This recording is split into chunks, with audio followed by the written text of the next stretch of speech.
From our studio and our office at the corner of 8th and Walton in Bentonville, Arkansas, welcome to Saturday Morning Meeting. Brought to you in part by Dun & Bradstreet, Credibility Corp., the leading provider of credit and credibility solutions for businesses. Saturday Morning Meeting covers Walmart, Sam's Club, and the consumer product companies that are represented on the racks and shelves throughout the country and around the world. Our focus is on the insights, trends, and best practices to help you, as a supplier, grow your business with the world's largest retailer. I'm Andy Shook, and thanks for joining us.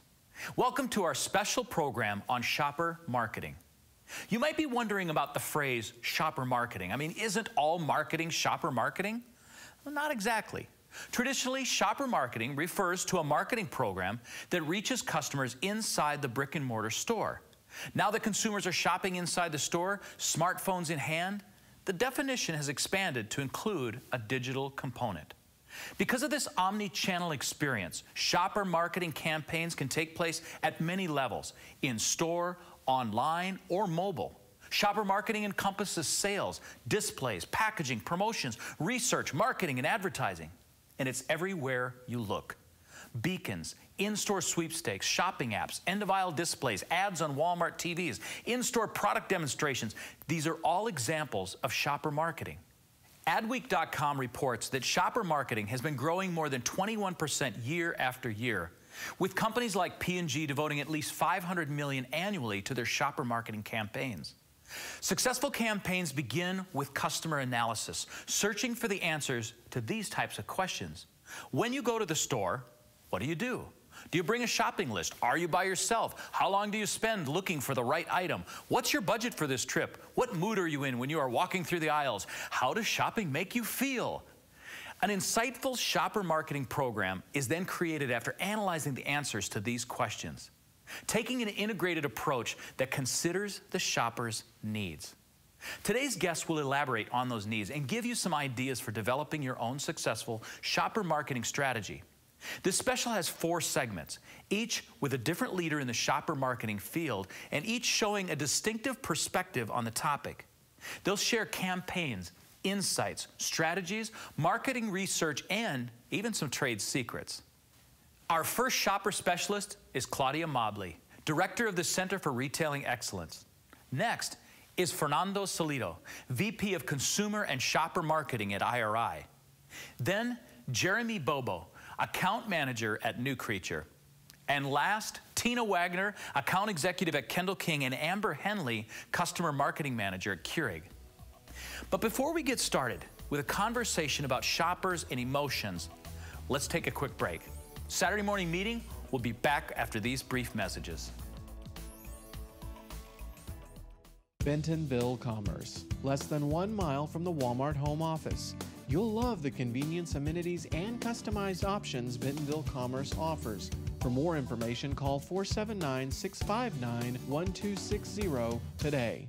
K-Stack, the leader in collaborative retail consolidation programs. We offer the supply chain expertise needed to navigate the challenges of selling products with the world's largest retailers. And we provide customers with a customizable, scalable, environmentally sustainable supply chain with the same advanced technology typically used by larger rivals. By leveling the playing field, K-Stack lowers distribution costs and increases overall margins. K-Stack, retail logistics is what we do.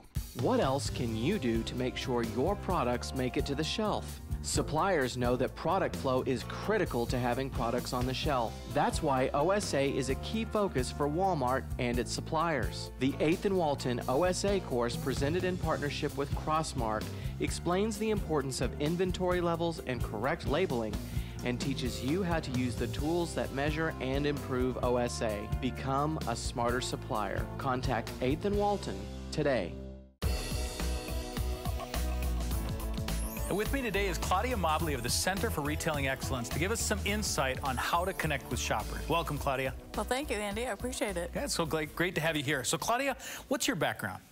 Well, I'm a former retailer who switched into academia, and I direct the Center for Retailing in the Sam M. Walton College of Business, University of Arkansas.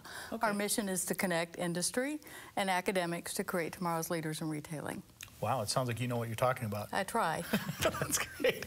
So when shopper marketing began, I mean, what did analysts study, and how did shopper marketing really begin? Okay. Of course, marketing has been around forever and ever. Sure. And we always looked at, you know, what people were buying, when they were buying it, what time of day, what geographic location, and so forth. So somewhere in the early 90s, and I don't know the date exactly, but actually a local person, Andy Murray, who had a marketing firm here called Thompson Murray, really, through his work with P&G, came up with the concept of shopper marketing. And what's different from that as compared to just like regular marketing? So what the difference in shopper marketing was saying, okay, there's more to the quantitative study. We've got all these measurable items here. We know that X amount of people in this age range will buy this or live in this geographic area. Okay. So then we wanted to start looking, and we also used psychographics for people. So you got all the different niches. And what really became apparent was that there's more to us as consumers, that we have so many other things happening, and emotion is a huge piece of that. And so looking at somebody, following them through the store, asking them, gee, you know, what were you feeling when you picked that up, really doesn't work all that well at the beginning because we don't always know why we're doing what we're doing. Right, so thinking that maybe it was all of the advertising that got them to buy that, but instead you find out it was because their mom used to buy it. Absolutely. So it's starting to look at the emotions, and now over the last 15 years or almost 20 years, we've started really trying to figure out better ways to quantify a qualitative study, if you will.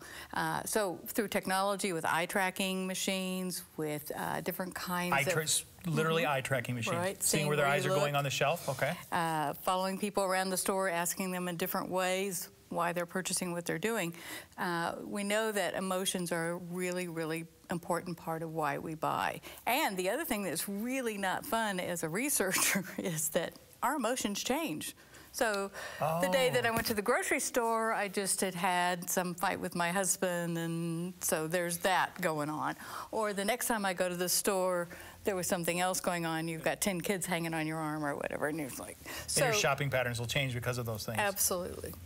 Interesting. So those emotions obviously affect people's purchasing power and in the way in which they purchase. How do you analyze that, and how do you find... Like, you know, people don't like to talk about emotions, right? Because it's like, how do you quantify that? And that is the challenge. And that's why it's difficult for marketing, whether you're a marketing department, a marketing company, to sell other folks on this idea, because you don't have any way to measure it. So we're trying to come up with other ways to measure it. And so there are a lot of different studies going on. One of my favorite ones I just read about was a group that did a study where they came up with facial expressions, so that you could easily identify somebody, what they were feeling at that point. And that was faster than saying, okay, how do you feel about that, Andy? So they would just look at your face and go, oh, he's happy, he's sad. And so they started tracking facial expressions, which was giving a whole different little twist to it. So I started out the shopping trip, I'm happy, and then I get there and it's out of stock and I'm not so happy. Right. And just going through, trying to get some measurable data that way. Well, speaking about emotions, we're coming up on the Christmas season, and that is an emotional time for a lot of people. A lot of the purchases that they make. What are shoppers' emotions like during the holidays? Well, and I think as retailers and as brand managers, we have to be very aware that people are suffering from good and bad emotions, and we're, in your case, happy you're going to overbuy. But the other to think about that, especially with our current economy, is that how many paychecks are between now and Christmas? That's a good point. And so what's that emotional stress on that customer? What are the other emotional stresses? A lot of people have too many choices. And you think about all the bombardment we do as advertisers, whether we're the retailer, the brand, think about even online. Well, do you buy the blonde princess or the red-haired princess? Right, or it's just too many choices. And so a key emotion is trust. And so if it's a brand that I trust and you're making me a good offer, I'm okay with that. But if you're bombarding me with lots of choices or reminders, it becomes too emotional, too overwhelming, and you actually put us into paralysis. I can't pull the trigger. It might not be the best deal. I better go look online and see if I can find another deal.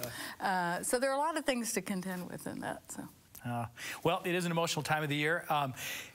Claudia, thank you so much for coming in and helping us understand more about the shopper marketing and really how it affects consumers on the emotional side. Thank you so much. Saturday morning meeting, we'll be right back. Retail Solutions is the market leader helping advance reporting and analytics with Walmart suppliers around the globe. We manage the data for you, automate data integration, attribution, and reports, and then help you focus on activities that will drive the most value.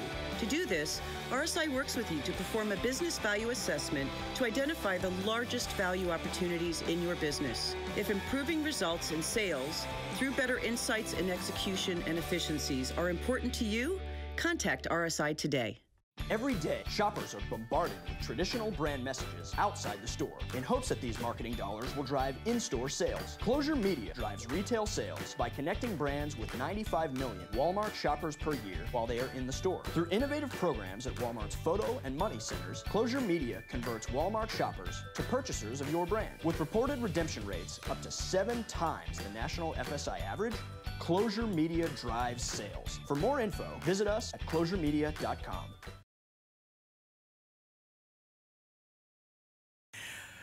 Fernando Salido of IRI is with me today to share some information on shopper marketing during the holiday season. Welcome, Fernando. Thanks. Thank you for having me.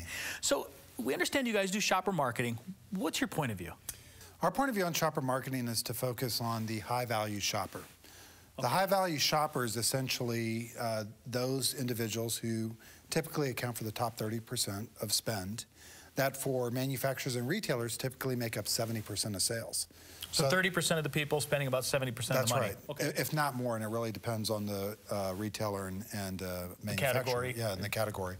And these high-value shoppers, when you focus on those high-value shoppers, they typically spend more, they buy more, they take more trips, and often they actually require fewer markdowns, fewer promotions, but identifying who they are, identifying these high-value shoppers is a critical component of any shopper marketing event if you want to improve your ROI.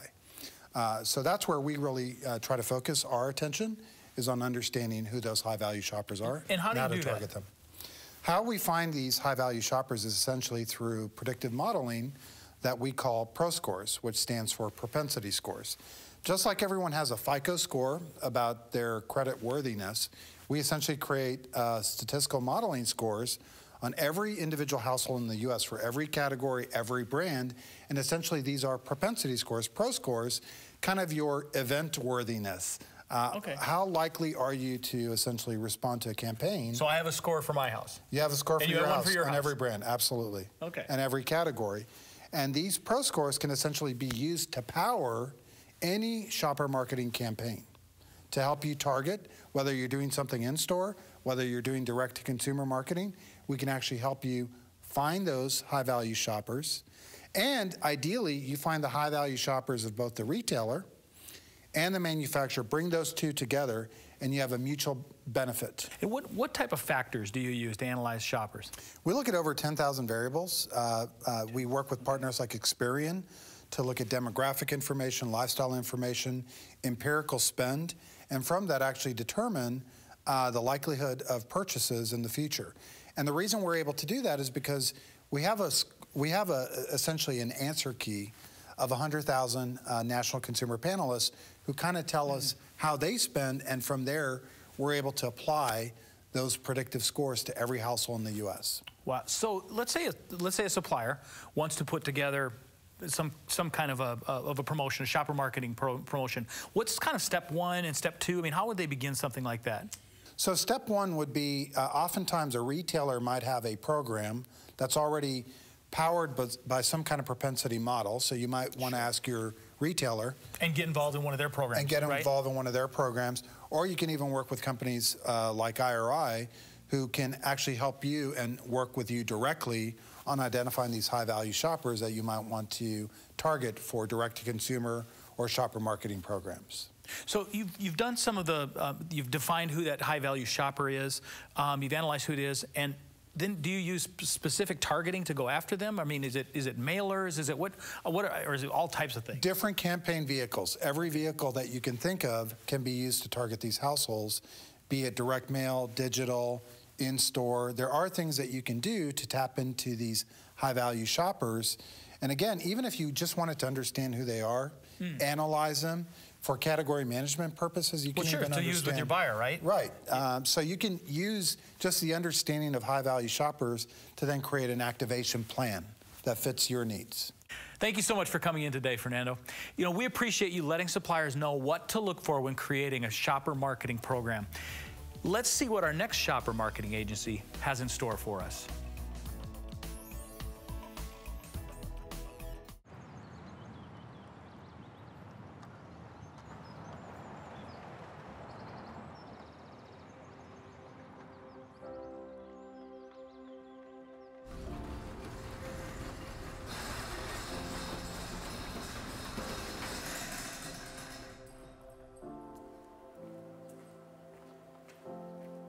I walk in every day and I just take a deep breath and I'm like, I can't believe where it's gone, where it's come to. Blood, sweat, and tears, and then some. Everything to build the company where it's at. I'm Billy Westbrook, and Scrub Blade is an idea I had. I wondered, why don't wiper blades scrub your windshield? If they're going back and forth, why don't they scrub the windshield while they're doing it? You know, I was making barely any money to survive. I was living on an air mattress at a friend's house, completely stripped down to nothing. It's just me. I was like, I'm going to give this 100% and see what happens with it. And that was in 2006. It's 2014 now, and I've never stopped. In the journey of Scrub Blade, we had a huge opportunity to do a big test with Walmart. And if I would have worked all those 8 years and neglected my business credit, I wouldn't have had the biggest opportunity of our journey. Dun & Bradstreet Credibility is a huge partnership for Scrub Blade. They share the knowledge really well, go through your credit rating with you and explain what this means and what that means. We're starting a big test with AutoZone, and I mean, they're the largest automotive retailer in the world. It's going to take our company to the next level and beyond. What drives me, what keeps me going, is my family. Yeah.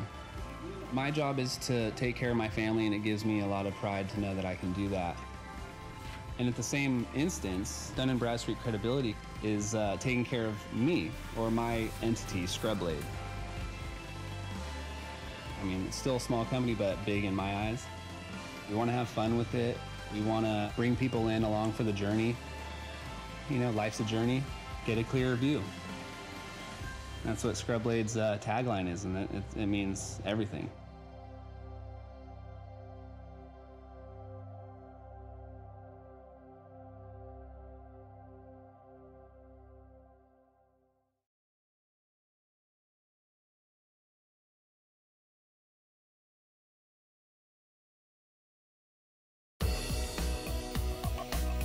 Today I'm here with Jeremy Bobo, account manager at New Creature, to hear about a recent Walmart promotion. Welcome, Jeremy. Hi, how are you today? I'm doing great. Thank you for coming in. Thank you. So set the scene for me. What's the scene at Walmart? The scene at Walmart is that we like to talk about today is the shroud program. It's the entry shroud program for the security shrouds right at the front of store. We created a website called wm-promo.com, and this is where we facilitate the program.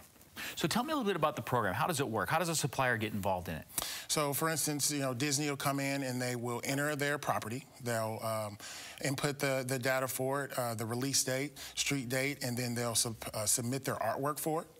And then the Walmart buyer and visual merchandise will approve, make their approvals within, provide feedback. And then at that point, we would print and ship the item to the store level. So typically what we've seen on these shrouds at the front of the store, and by the way, the greatest location ever, right? I mean, when you enter the store, you have to walk by these things. Correct. Right? So, I mean, I think it's a great campaign. So tell me about how that program works specifically. Is Disney and movie channels, they were kind of the originals, right? How's that expanded and how is it different now for other suppliers? So when you speak to the original design was 15 years ago, Walmart started the program, and yes, movies and video games were the only players then. Right. Now, since we've taken over the program and kind of simplified it to the WM-Promo, general merchandise is also incorporated into the program. So Glade or Ziploc will come in and they will put in a property release as well. Property release. So sometimes even products that aren't necessarily for sale at Walmart might be advertised. Correct. It's just, well, it's basically a Walmart driven, so it does usually reside in Walmart, but it's just an awareness to the impulse shopper. So how did Walmart move to this? Why did they go to a campaign chosen like this over maybe a different type of campaign? The cool thing about it is very cost effective for studios and like I said, general merchandise suppliers. They can spend a smaller amount on this particular campaign and get a large impact. So up to 614 million impressions for customers. Well, you're looking at 150 million people a week shopping at Walmart? 150 million per week, and Strauss are set for 2 full weeks with a single purchase. Okay, so effectively you could realistically reach about 300 million people. 300 million, and that's the entrance. Then the the entrance and the exit. So you do it twice, right? So it's like double the money. We're hoping that they see entering and exiting. So ballpark, what does it cost to get into a program like this? The minimum price is $20,000 for 1,300 stores. Oh, so you don't have to be in all stores? You do not. There are 4 different tiers. 1,300 stores is at $20,000. There are 3,000 stores at $43,000, $3,479 at $50K, and the top tier is the $55,000 for all Walmart stores. Okay, and you're the account executive that works on this and helps put some of these things together. So if I'm a supplier and I want to get involved in this, what do I do first? First thing you would do is you would create an account at WM-Promo, and then you could also share, so multiple associates within the company can all see the visual at the same time. Okay. Once a property is entered by one account holder, their entire company can see it. And then that's when you enter the property, get your artwork in, your buyer would automatically be triggered to come in and make their approvals there. How have the results been with this program? The results have been great. When you think about a general merchandise supplier, the Cheesecake Factory, for instance, did a Shroud program for the first time about a year or 2 years ago, and they saw a 150% lift in sales. I mean, it's incredible. It really is. And then so the largest movie studios, they love it. They'll do what's called a store takeover, and they'll order more than 1 Shroud in a particular week. So they'll have 5 Shrouds. You walk in, and the entire exit or entrance is all captured. And you've seen that with the Hunger Games and some of these other ones that have been out there. Very true. Yeah. Well, Jeremy, thank you so much for coming in today. We really appreciate it. The holiday season is coming up, and I'm sure we're going to see a lot of Shrouds during this season, aren't we? Very true. So stay tuned for our next shopper marketing segment with Kendal King Group and Keurig. I'm here with Amber Henley, Shopper Marketing Manager of Keurig's Walmart team, and Tina Waggener, Account Executive at Kendal King Group, to discuss a shopper marketing partnership. Welcome. Thank you. So glad you guys can make it in today. So Amber, tell me, your brand's marketing goals for this holiday season, what were they and how are they working? Well, we launched our Keurig 2.0, and we really needed to break the mold this holiday season, with it being our key seasonal giftability time of the year, as well as when Walmart really drives a lot of their sales and many other CPGs. Okay. We had to think about our launch in a new way. Okay, breaking the mold, how did you do that? We took what they had given us as far as opportunities at Walmart, so we know there's in-store, there's out-of-store, there's social, and we really leaned on Kendal King to bridge that gap and bring all of those parties together to bridge those silos, to really push their thinking and create a holistic campaign. And how did Kendal King work in with that? Our biggest opportunity and what we influenced the most was probably in the print and social area. And really, the main thing that we had to do is how do you tell a story, you know? And for us, we realized very quickly that with a brand like Keurig, it is very easy for us to come up with people that love the brand, that want to share the brand. So with media consumption today, I don't look for maybe celebrities to tell me what I need to buy. Right. I'm looking for my peer, that peer-to-peer review and recommendation. And what Kendal King brought us was thought leadership on how to activate brand ambassadors and influencers. So some of what Kendal King brought, talking about that specifically, what was different about what you were able to bring to them that maybe they weren't already doing? Probably just experience and expertise. You know, not only did we bring our network, social media areas, particularly in social media, not only were we able to bring to her our access to over 2,500 bloggers and influencers nationwide to serve as brand ambassadors, to help curate content, we were also able to support Amber and her team in terms of what was happening with the Walmart social media and bloggers. And you know, there's always challenges out of anything that you do, but the biggest thing that we found to be a challenge is, you know, how do you allow them to be authentic, tell their story, but at the same time protect your brand. And we want that Walmart shopper to be aspirational. We want them to own a Keurig, and like you said, anytime I ask somebody, do you have a Keurig? If they don't, they quickly say, no, but I wish I did. We want every Walmart shopper walking through the door wishing if they don't own a Keurig today, that they do in the future. One of the things that we were able to do besides just leverage our brand ambassadors for ratings and reviews was to actually glean insights from them on how to speak to the everyday Walmart shopper. Great. So partnership with Walmart, how important is that? It's essential. in every way. So everything that you've done for this holiday season, all of the money that you spent, the social media, the print, and everything else, has Walmart been involved in that with you? They have, every step along the way. They've guided us, and more importantly, they've allowed us to bring thought leadership to them and to hear from us on what the brand stands for. And obviously, after many years of experience with Tina and the Walmart community and myself, we also knew what Walmart stood for. So the last piece of that was to really understand what was the shopper needing and how do you bring those three together. Amber and Tina, thank you so much both for coming in today and sharing your insights on this holiday season. We really appreciate it. We'll be right back. Bentonville Plaza, across the street from the Walmart home office. The best office location offers proximity and services like no other business complex in the area. Call 479-659-1260 today. Joining me today for Retail Insights is Stan Zalowski, president and co-founder of Movista. Welcome, Stan. Glad to be here. Happy holidays. Happy holidays. So what is our topic today? We're going to talk a little bit about what we call mobiling. Mobiling. So squish together mobility and the shopping aisle. Oh, the shopping aisle, mobiling. Right, okay. So a really cool study just came out from a group called Citizens Research. And what they found, and this is actually something we can all rejoice about, is that although a lot of people obviously are headed online to check pricing, still you have twice as many people checking things out online but buying them brick and mortar as you do going brick and mortar and what we call web rooming and buying them online. So it's good news for all of us that are in sort of the brick and mortar side. Yeah, especially for Walmart. But mobiling is about when you push these two together. And what this really is this is the consumer who comes down the aisle, looks at the product, maybe takes a photo of it or whatever, and then goes and checks on their own what's pricing. So, and they're not only checking, you know, the place that they're at to see if their website has it at a different price, but they're trying to check everywhere. Absolutely right. And so Walmart introduced Savings Catcher to take care of these people precisely, right? So, hey, don't worry about it. It's a free deal. The interesting thing, though, is now in that environment, retailers are sort of taking the reins away from the people who are actually making these goods.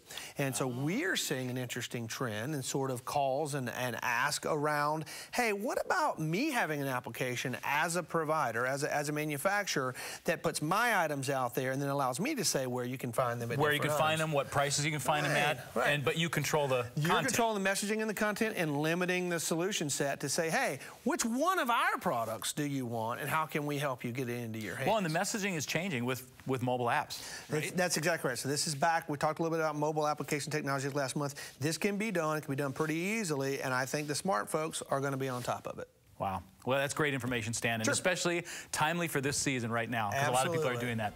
Thanks, Stan. Thank you. And thank you for coming in today. Thanks.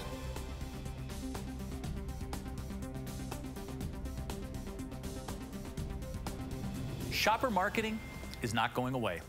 Shoppers have changed tremendously and will continue to do so. They have endless choices and busy schedules, so make sure you know your customer well and have an attention-getting strategy. For more tips and tools on the topic, Saturday Morning Meeting has developed a free ebook to help you create your most successful shopper marketing program yet. Download your free shopper marketing ebook today. Our special thanks to all of today's guests. I hope their information and insights help you in your business. Last week, Henry Ho told us about an exciting scorecard that Field Agent was conducting that rated retailers based on Black Friday traffic. Well, folks, yesterday was Black Friday, and one retailer prevailed. Go to the website to find out more about it. Next week, you'll meet Kelly Brzozowski of Butterfly. She talks about a product that no one else really wants to talk about. I'm Andy Shook, and from all of us at Saturday Morning Meeting, thanks for watching. Our guests enjoy staying at 21C Museum Hotel and hosting dinners, meetings, and product launches there.